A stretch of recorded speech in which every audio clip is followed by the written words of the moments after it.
This is the EWN Radio Network.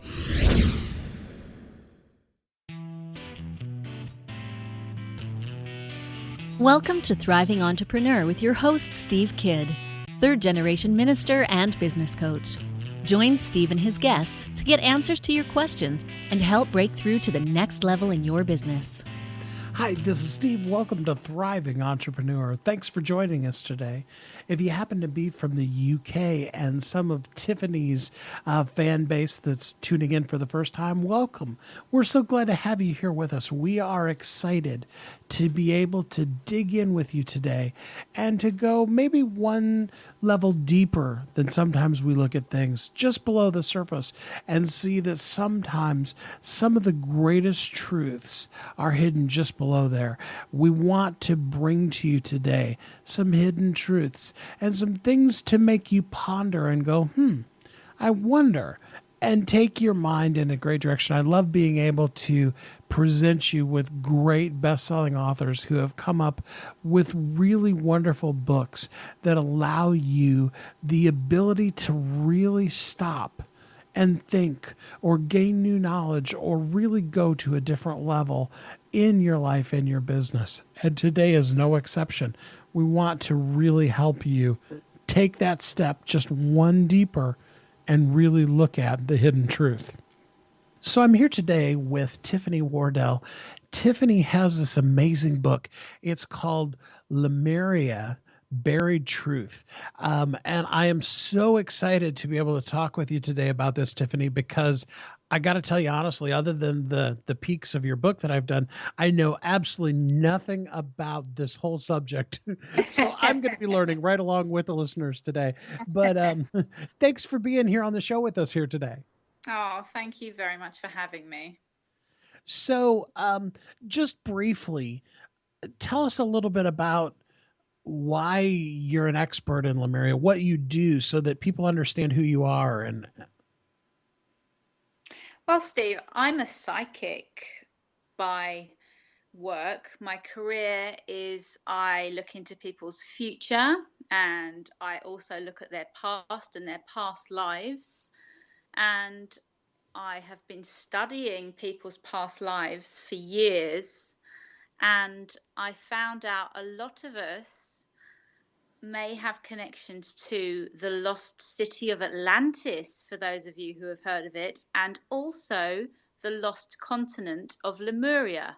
However, we don't seem to know very much about Lemuria, but yet Atlantis is a household name. So I thought we need to talk about this subject more, and that's why I've written the book. okay, so explain to us, what is Lemuria? So they say, because again, this is my opinion on things and not everybody's going to agree with it. But my opinion is that Lemuria was a continent that has sunk in the Pacific Ocean. And it was a continent that was around way before Atlantis.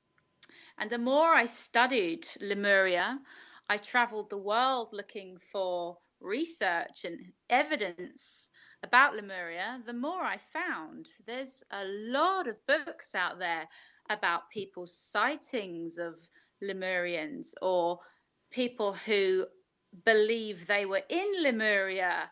And these are the people I want to connect with. Those people that perhaps think that there is a continent sunk under the waves, or those that believe that these artifacts that we found within the Pacific Ocean are from Lemuria, or people that believe they have a connection to Atlantis and want to learn more about that history point in time. So Lemuria, to me, is a place that was around for 12,000 years, and the people there were, to be honest, kind of magic. They were an advanced group of people, way more advanced than we were. They were all psychic or had some form of psychic abilities, and they lived a very peaceful life, a place described as heaven on earth. They didn't have the ego that we have. They didn't have any anger within them or any fight or any negativity. And these people were described as being nearly 8 foot tall with these kind of magic powers. And I know it may sound crazy to some of the listeners, but the more research I did, the more I found. And that is what I've put in the book. All these little bit of research that I found all around the world is all contained within my story.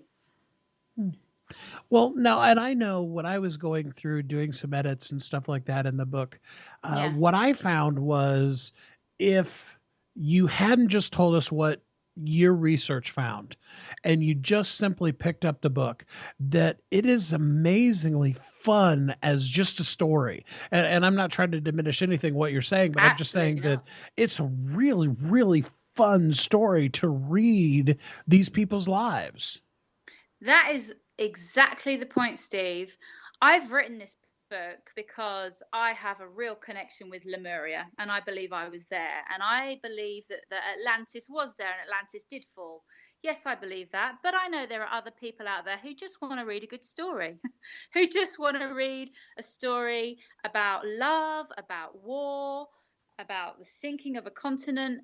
And you don't have to know anything about Lemuria or have ever heard the word Lemuria to be interested in this book, because I've written it like a story. If you enjoy reading novels about love, peace, and war, if you've ever read a Harry Potter book about magic, or if you've ever watched the Game of Thrones, like I know a lot of people are obsessed with over here in the UK, then this just tells a fantastic story at the same time as being full of history. But that is the buried truth. That is the underlying fact of the book.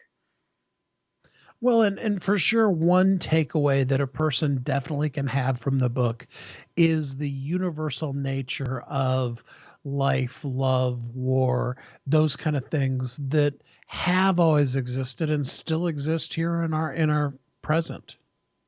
Considering it was a continent full of people that were 8 foot tall that had magic powers, it's amazing the similarities between these people and us. I mean, I believe these were our ancestors, so of course there are similarities.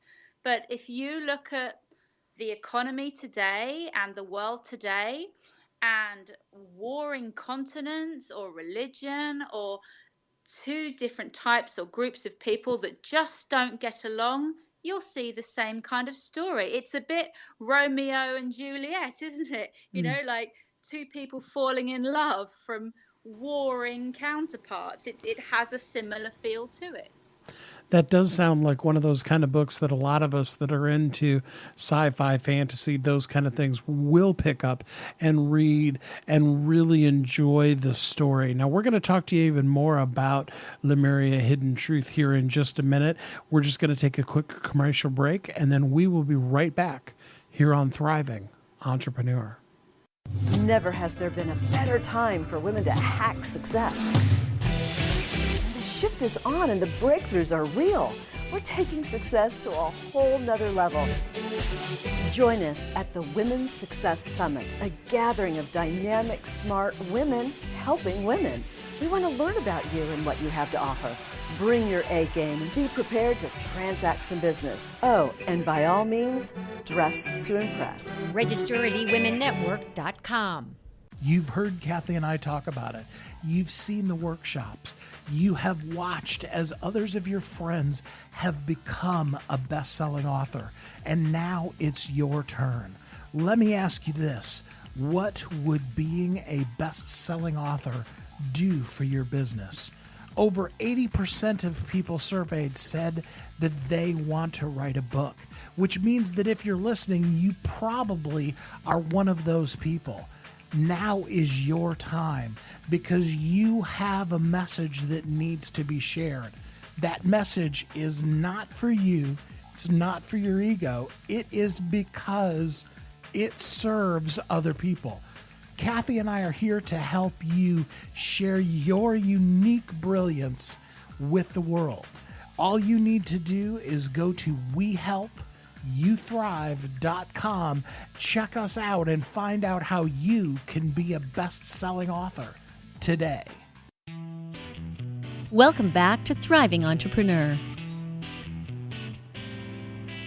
This is Steve. I'm here today with Tiffany Wardle, and we're talking about her book, Lemuria, The Hidden Truth. So, if I understand correctly, uh, basically in your book, the Atlanteans are kind of the bad guys, really, aren't they? Well, the book is written from a Lemurian perspective. And you know what? Those Lemurians are kind of biased, you know? They think that they were the better race. They think that the people of Atlantis were the baddies.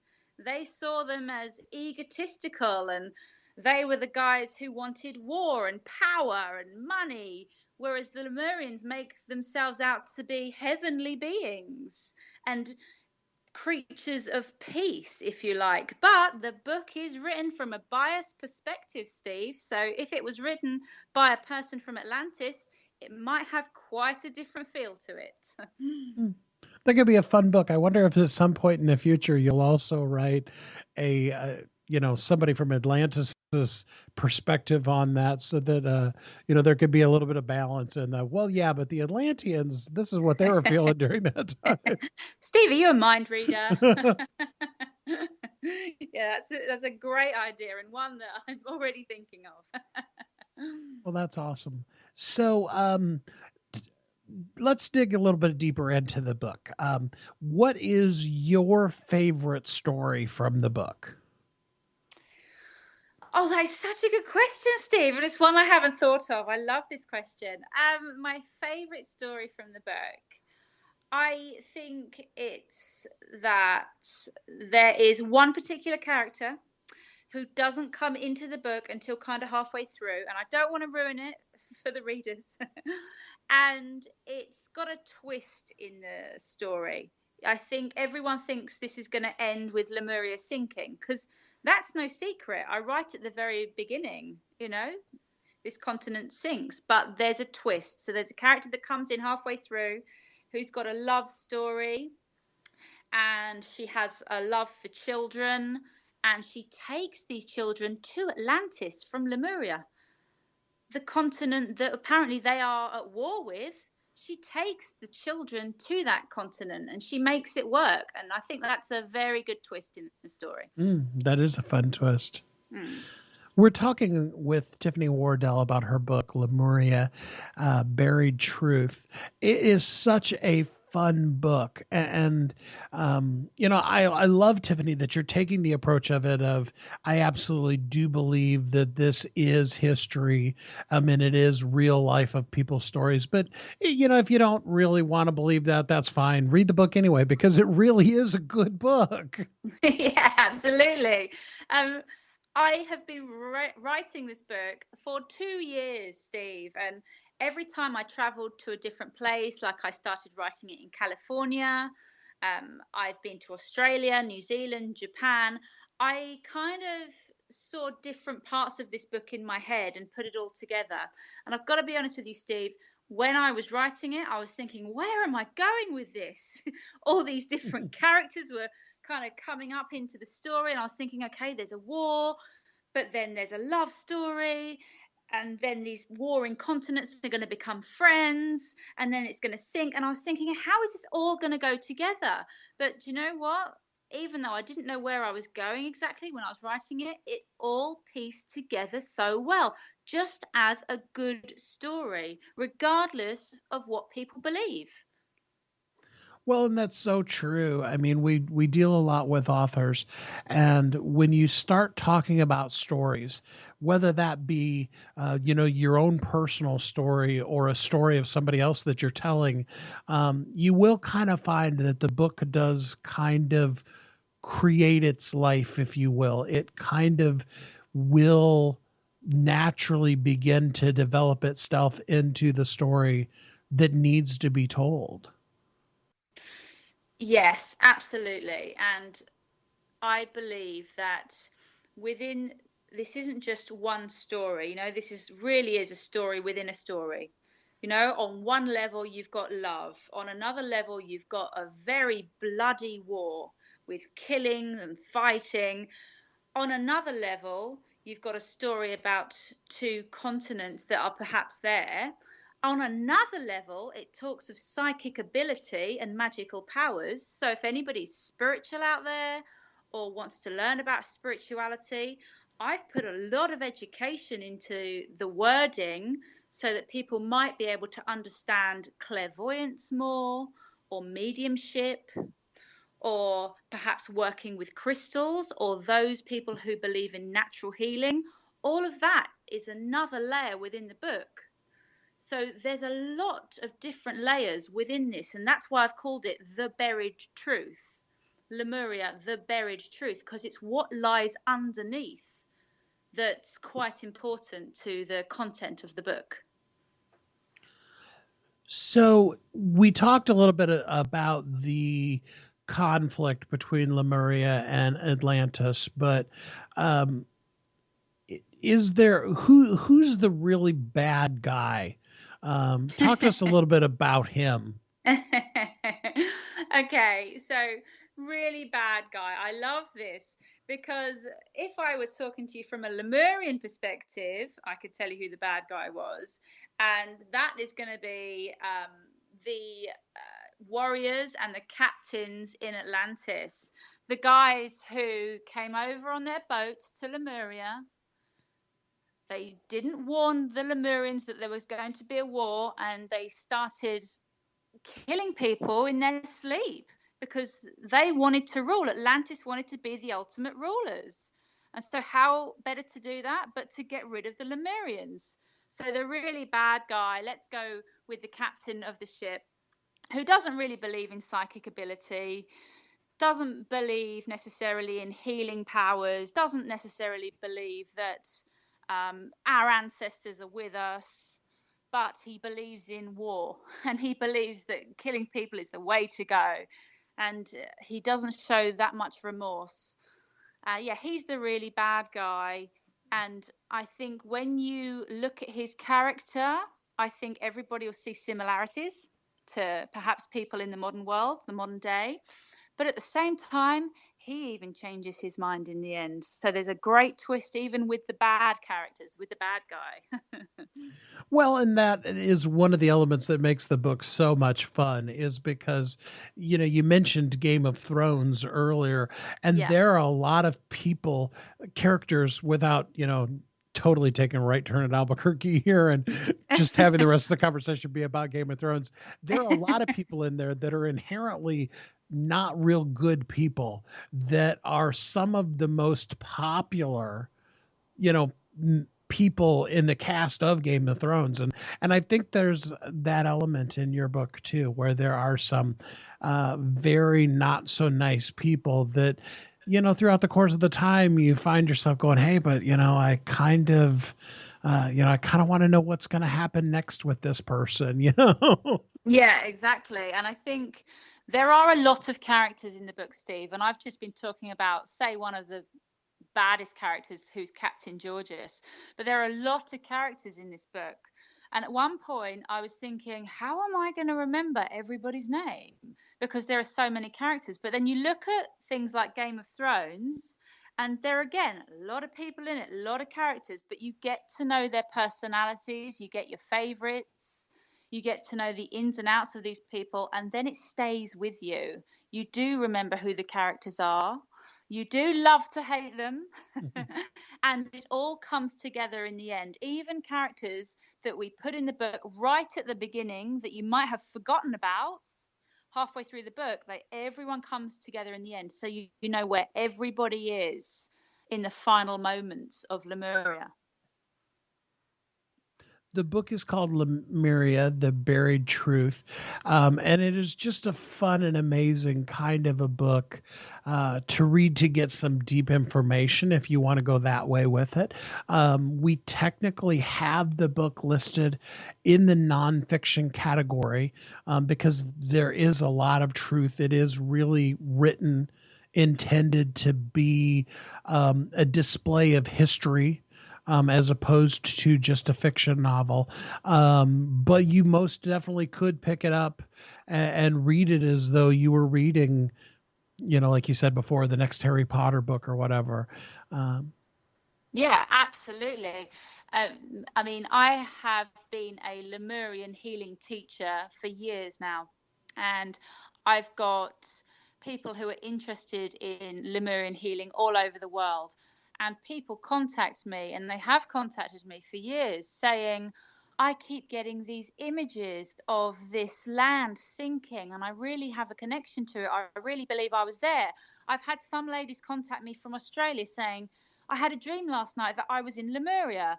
You know, I've had people from Brazil, Japan contact me about the same thing. And so, yes, for those people that might have heard the word and they might keep seeing the sinking of a continent, but they might not know anything else about it.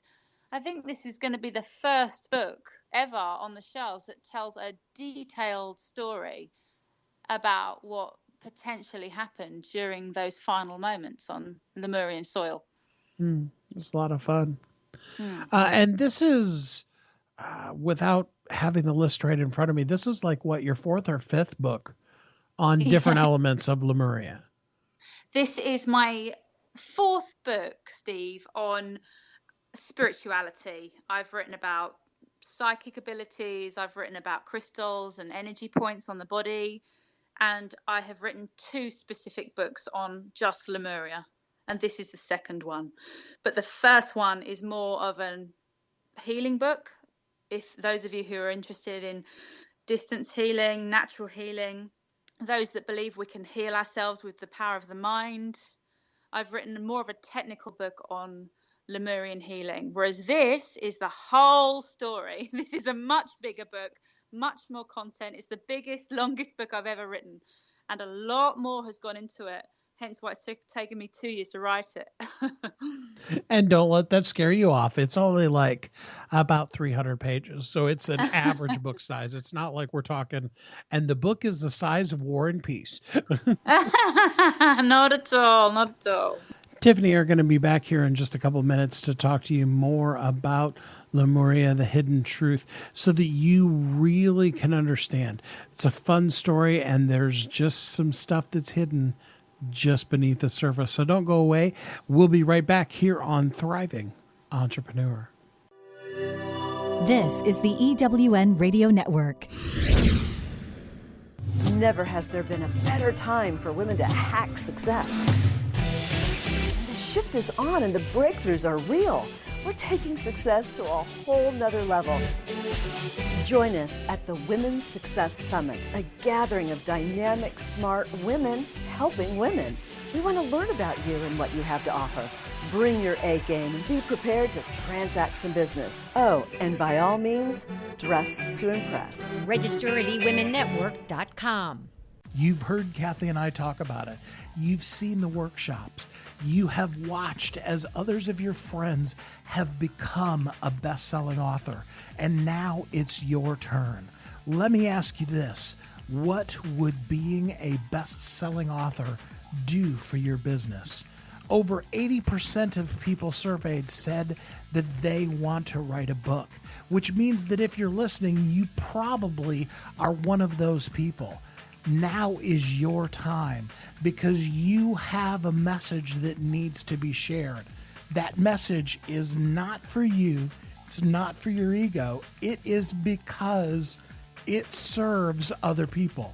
Kathy and I are here to help you share your unique brilliance with the world.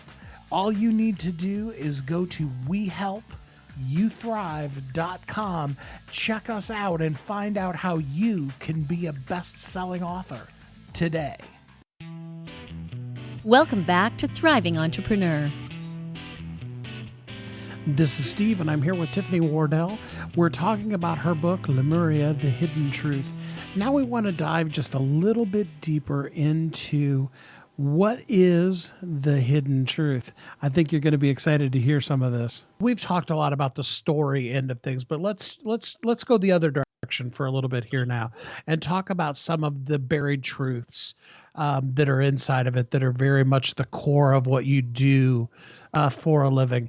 What, if you had to just pick one, and this is a really tough question, I know, but if you had to pick just one buried truth that you really wish everybody reading the book could really take out of it, what would that be? that you can have anything you want in your life if you really believe it. And how does a person do that? So I'm sure some of you have heard of manifesting. Perhaps some of you have heard of the law of attraction. Perhaps some of you have read that famous book, The Secret. A lot of it's to do with the power of the mind, Steve, and I'm sure I'm not talking about anything you don't know about either. I believe that if we're in a positive state of mind and we really believe something and we see it very clearly, we can manifest it into reality. Einstein said it. I mean, it's physics to some people. If you think it, you believe you deserve it, you can get it. According to Einstein, there is no other way. And that is in the book very, very strongly. Well, I mean, and if you want to really jump into the concept of, you know, what you think is what's going to be, you mentioned The Secret and Einstein. And I mean, there's even a verse in the Bible that is, as the man thinks in his heart, so is he. I mean, so that's a very universal, I believe, truth that whatever you focus on is what's going to grow. Where you put your energy is the energy that's going to expand. Absolutely. I told you you'd know more about it. That was a great quote, by the way, a really great quote. Yes, I mean, I have studied the book The Magic as well, which is the sequel to The Secret. And there's a lot from the Bible in that. There's a lot about Jesus in that. And it's about having a focus and being absolutely dead set in your mind on what you want down to the finest detail and believing it, and it can come very, very quickly. But the point is, in Lemuria, the energy was very different there to our energy. These people were living on a much higher vibration, if you like, because, as I said before, they didn't have egos, there was no anger there. There was no concept of war before Atlantis came along. And so it was much easier for them to manifest, and they manifested anything they wanted. And if you can imagine being able to manifest anything you want, then there's no need for jealousy. There's no need for greed. There's no need for ego because you have everything at your fingertips. And that is laced all the way through the book. That is probably the best buried truth in Lemuria, the buried truth, because with current events being what they are all over the world, we really do need to find a way as a society to embrace a higher, better way of being and associating with our fellow man and, like I said, being in the world rather than the hatred that so permeates our society these days. Oh, that's such a good point, Steve. I mean, looking at very recent events without getting too heavy, I mean, there's a very good saying by Gandhi, an eye for an eye would make the whole world blind. You can't fight fire with fire. I think the only way forward are going to be peace protests or being peaceful and showing the world that we can get what we want without resorting to lower energies like anger or frustration or even violence. And I think I think everybody's starting to pick that up. And I think the more we do, the more we're going to be connected to everybody else and the more peace we can create on this planet. And then when we're in that place of peace, we're going to be on that higher vibration, feeling good about ourselves, feeling good about other people, getting rid of fear. And that's when we're all going to be able to manifest in a much more successful way, I believe, anyway. And people always freak out, because the intro to the show talks about me being a third generation minister. And then they're like, how can you then have a conversation and be so in tune with other people that, the standard Christian church is very much against? Let's just leave it at that. Yeah. And the thing that I've learned and try to share with the world so much is the fact that there really the differences between us are so subtle and the similarities are so vast that if we can start the conversation on common ground rather than fighting over, whose little teeny tiny fine detail is absolutely the truth. I mean, we would be so much in a better place to start. I mean, because most of us, our day to day experience is the same regardless of our beliefs, our background, our economics, any of those kind of things. We get up in the morning, we want to love the people around us, and we want better for our children than what we had. Everybody has that. And yet we fight over, whose words in such and such are the right words for us um, to fight over, basically. Oh, you've put that in such a good way. Yeah, it's so territorial, isn't it? And it's, if you ask me, it's all kind of fear-based when we look at ourselves and we don't necessarily connect with our neighbor, but we think we are separate from them. And it's that belief that we're all connected to each other. At the end of the day, we've all got a soul, we've all got a heart, we've all got laughter within us, we've all got kindness within us, we've all got happiness within us. We're all the same. And the more we see that and less fear that's in the world, the more we're going to realize that we are all connected. And then the more we'll see that we are all just one. And hurting someone else is kind of like just hurting yourself. Love thy neighbor as thyself, you know? Yeah.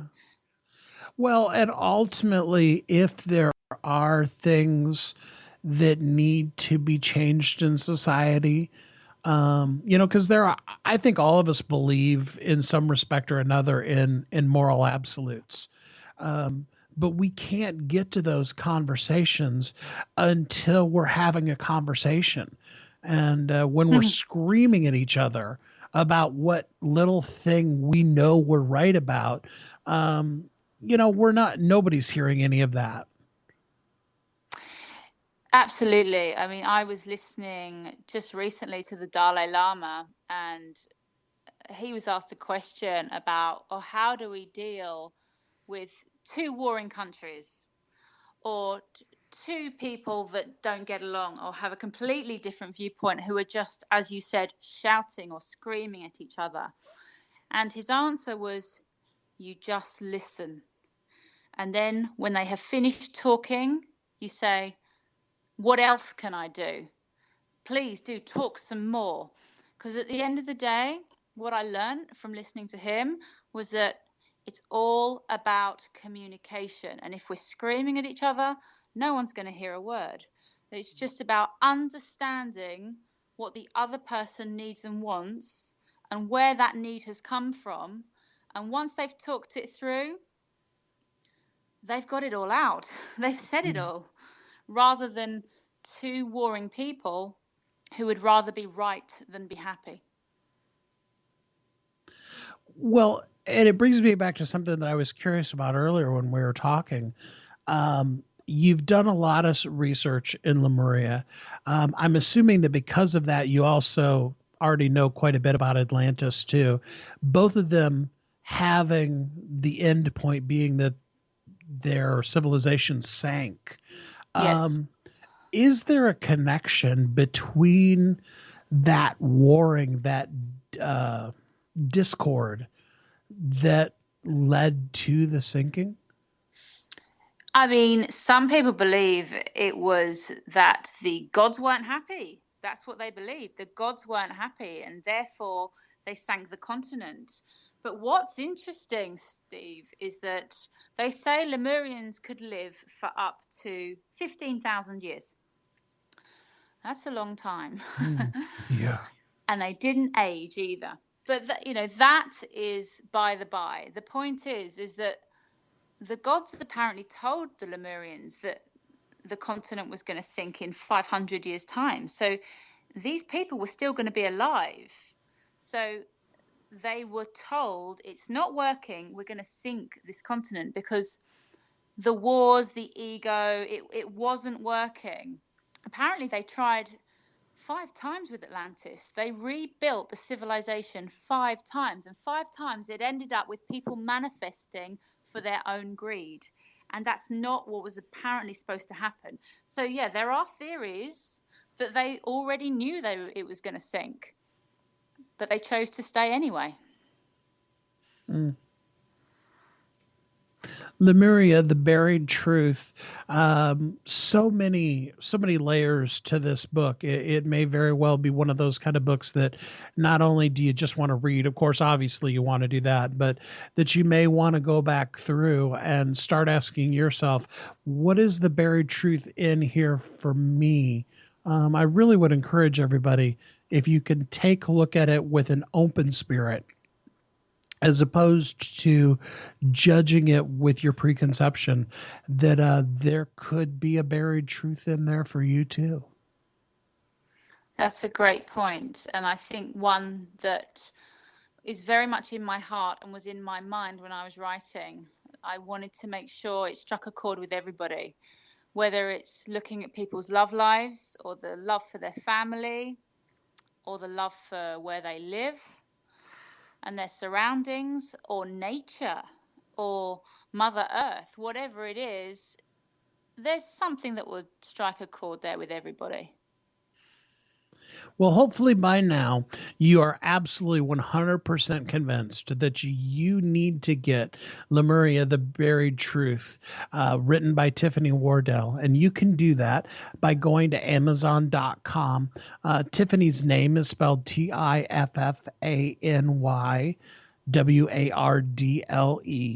And so you could look it up by her name. She's got her 4 books that she has, or you can look it up by the name. Lemuria is spelled, and I know this because I kept spelling it wrong.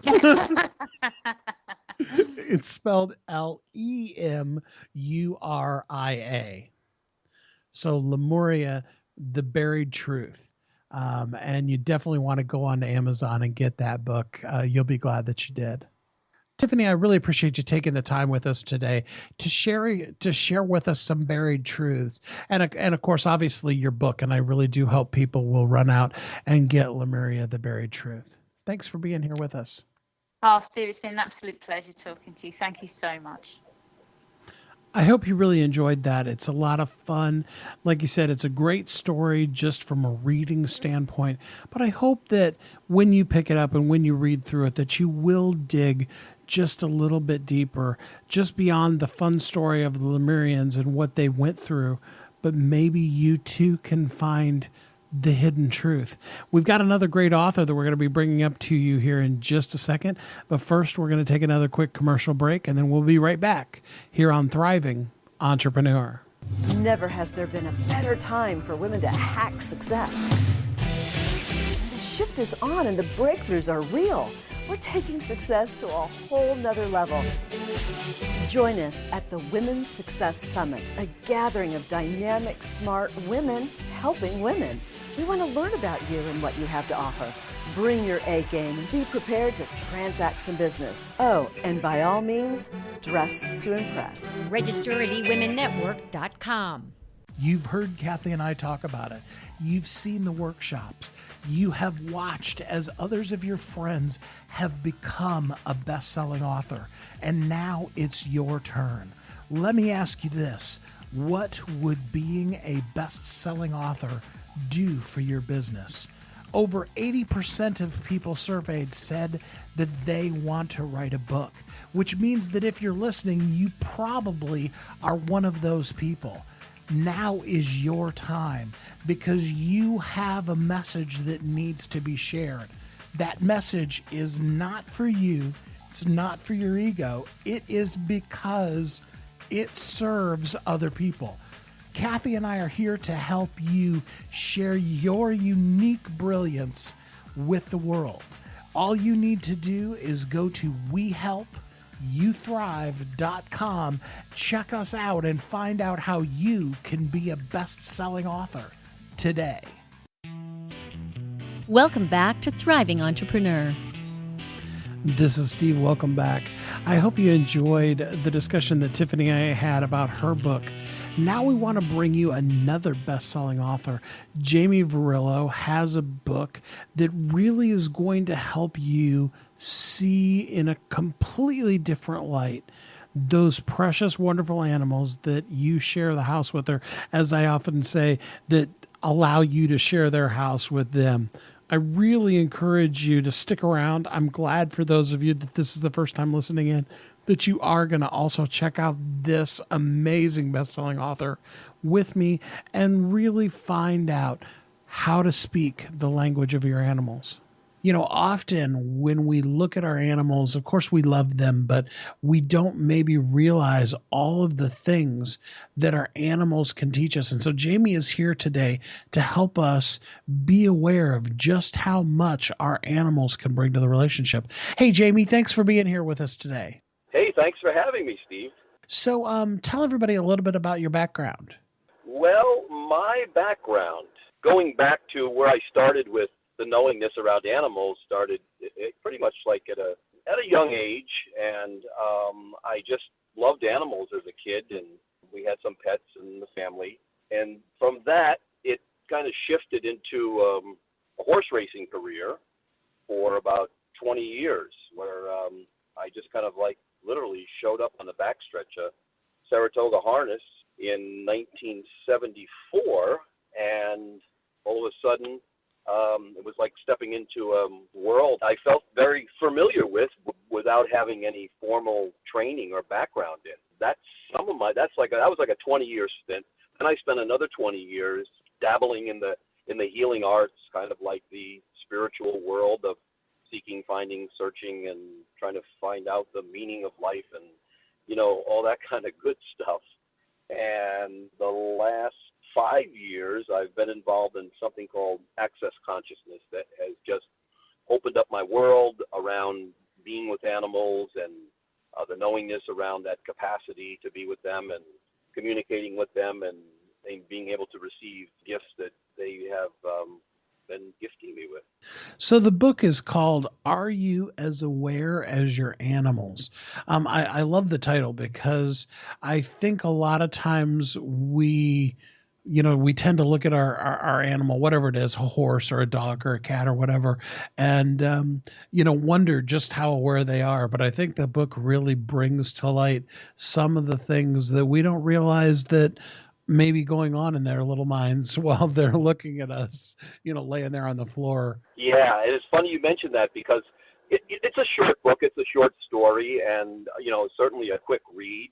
And I think it's a good kind of like stepping stone for people to kind of take a look at and maybe bring some awareness around all of that. And it's interesting you said, about looking at your animal. So when I'm teaching classes or with a client or whatever, I always ask, because we're always looking at our animals. And, when I say, did you ever look at your animals and, just in that space where, they're present, which, allowing you to be present and just asking like, is there something that they know that, I'm not aware of?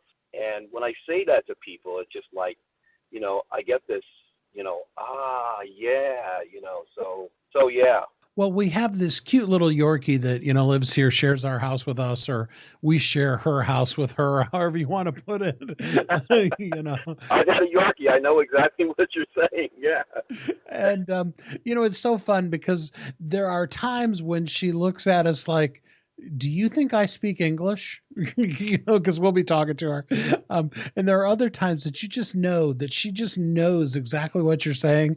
Whether she's choosing to act on it, that's a whole different story. But, she just gives you that very knowing look. So I love the whole concept of the learning to speak the language of your pets. Yeah, that's so cool because my good friend Barbara has a Yorkie, and I had a Yorkie for about 15 years. And I can tell you that I wasn't aware back then through that period with her that as I am now. So I can really appreciate, what you're saying about that. And it's like, yeah, you're bringing up something like, so you're like getting awareness from this little creature. And when you're willing to receive that and and willing to like ask more questions. It's like, the universal law on the planet is ask and you shall receive. And I always encourage people to ask questions. Just keep asking questions, even though, it may seem ridiculous if you're just asking questions to the body, and, be willing to receive whatever it is without having to, think that it's right or wrong and, going into any kind of linear mode. And when you do that and you start to acknowledge and you see how they will respond to you acknowledging them, then you start to open up more doorways, I say, and pathways to be able to communicate with them as an animal rather than, like you said, I think you said something about, whatever. The awareness I got was it, as a human. That's what we try to do. We try to communicate with animals, as though they're humans, and it doesn't seem to work so well. Oh, absolutely. I was reading through your book, and one of the things that hit me was just how unaware we are as people. And yet our animal really does bring us to a center that we don't even, most of us don't even realize it. We just do it unintentionally. I'll give you a perfect example, Jamie. I know you've seen, heard, probably even done this yourself. You have a little dog like that and you're having a bad day. You scoop the little dog up and, maybe even it's one of those days it's really bad and you're crying, and you just take it all in and you pour out all of this emotion on this little creature and they just take it. And it's like it's not like they know, they know that you need them to be there to comfort. Human beings miss that cue all the time, but it's amazing, how our animals just pick up on it. They'll go from ornery to being, deeply compassionate in a split second. Sure. Yeah. No, I get what you're saying. Yeah. And it's part of the service that they're here to provide for us. And, again, going into the whole idea of them teaching us and us, choosing to be aware, because they function differently than we do, most of the time. Like you're saying, we're in this reality and we're under stress and, we're just leading our lives, doing all this stuff and all the crazy things that we do to, participate in this reality. They have a different mode, how they function. They're always in present moment. They're never in the future, coming to some sort of conclusion like we do. And they're not in judgment.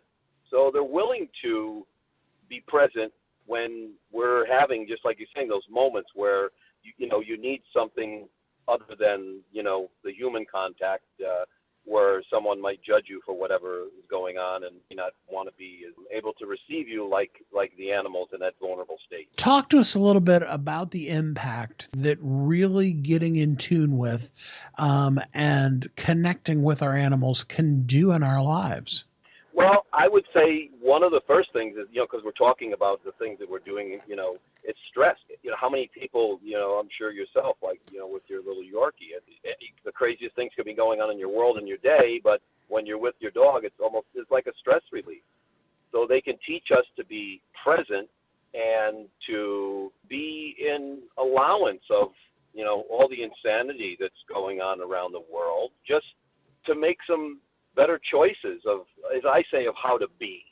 Now, they know how to be. Again, they know how to be present and, functioning from their awareness and that energy, how they communicate with each other. And so I put the question out to people. So what would it take for you to receive whatever it is that your animals are trying to gift you? I would challenge everybody to take a moment and focus your life a little bit more on that presence that you can have when you're in the presence of your animal, regardless of what kind of animal it is. I've always wanted to ask you, Jamie, would the same concept work with, like, say, a snake? Yeah, I love that because, in this world that we live in, we think of our, pets as, most people, you have a dog, you have a cat, or you have a horse. But if you can see that every living creature on the planet Sure, if it's a being, with consciousness. So, yeah, and what would it take to just ask the question again?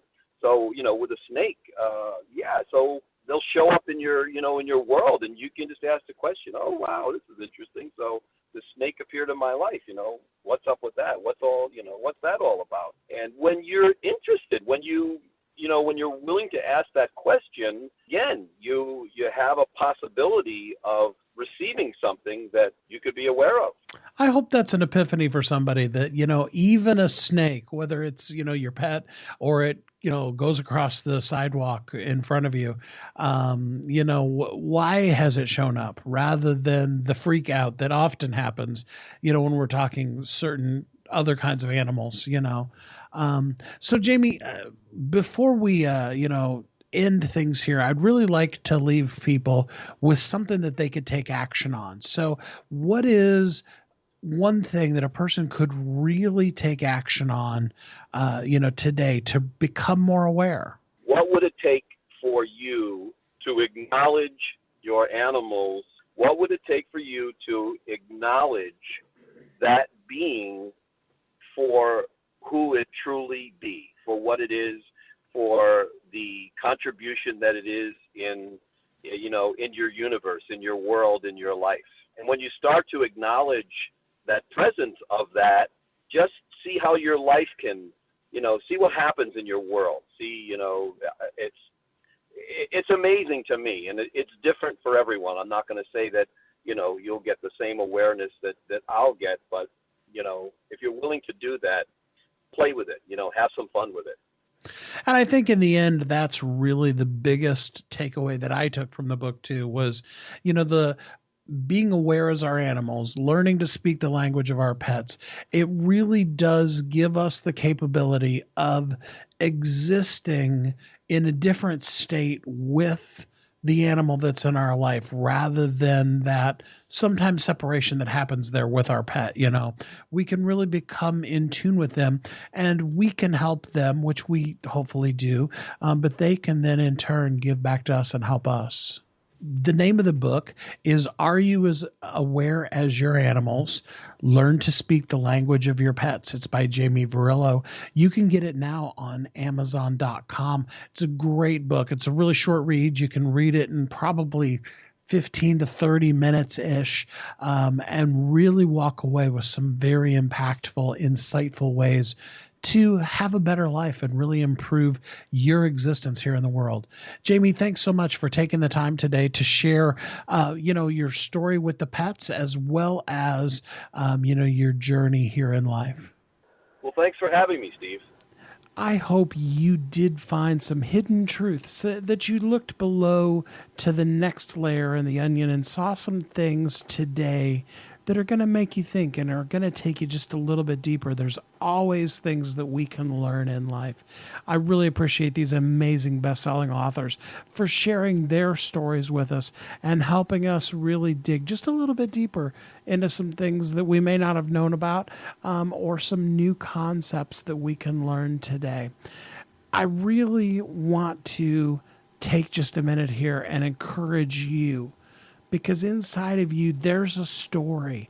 It could be a fiction story. Tiffany's book is in the nonfiction section, but it's a great story just to read. But you may have just a totally made up story that you want to tell. You may also have come through some stuff. So many of our best-selling authors share with us the things that they've overcome in life. And here's what I know to be true. There is somebody right now that needs the answer that you found in your darkness. I appreciate so much my wonderful wife, Kathy, and how much she spends time out there in the world talking to people, meeting you, and inviting you to come join us at bestsellersguild.com so that you can really begin to learn the mechanics of how to share your story. Bestsellers Guild is a free group, and we do, as you've heard many times, have packages that we can help you get that story out if you want us to go further and deeper with that.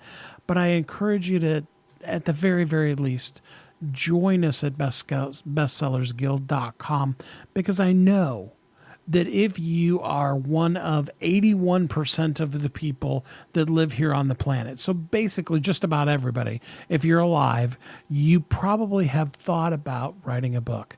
And you know that inside of you, there's a story, there's some secrets, there are some practical applications to life that you have discovered thus far in your journey here in life. And you really need to share those with the world. Those things that we've come through, we're glad to be on the other side of them, don't get me wrong, but you need to understand that the thing you learned from that, it's not for you. Because you're through it. You don't need that answer now.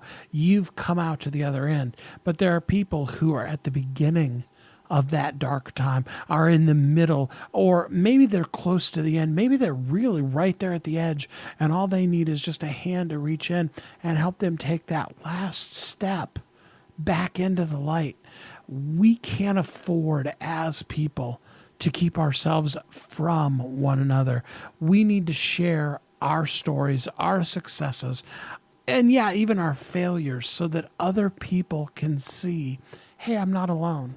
It is so much a part of the human condition when we're going through something to retreat, to hold back. And I'm encouraging you, check out some of these stories. If you're going through some stuff, there are some people that are in the group that are going through or have gone through what you're going through. And then when you come out to the other side, share that message with the world. The world is ready, waiting, and needing the answers that you've come up with. And I guarantee you that it's probably the kind of thing that is so easy for you that you don't even count it. It's that thing that you do with grace and with ease that you don't even realize that there's a gifting in there. And that's something that other people struggle with and would really love to have an answer for. So please do. Please share your story with the world. Yeah, it is the business that Kathy and I do, but more than anything, we want to help change the world. We say to everybody all the time, what we do is help people become best-selling authors, but what we really do is we help change agents change the world, shape the world into a better place. And we want to be there for you. Kathy and I love helping authors bring their story out into the world. I want to tell you this. You are uniquely brilliant. You were created for a purpose, and the world does need you. I encourage you to know that Kathy and I are here to help you live every day of your life and to experience every moment in your business the opportunity to be a thriving entrepreneur. Until next time, I hope you have a great week. If there's anything we can do for you, feel free to reach out to us. We'd love to see you at bestsellersguild.com. We will be back again next week with another exciting guest and ready to share with you more ways that you can live your life as a thriving entrepreneur. Have a great week. Thanks for listening to Thriving Entrepreneur today. If you want to get your question answered, send an email to questions@wehelpyouthrive.com. We look forward to you joining us again next time.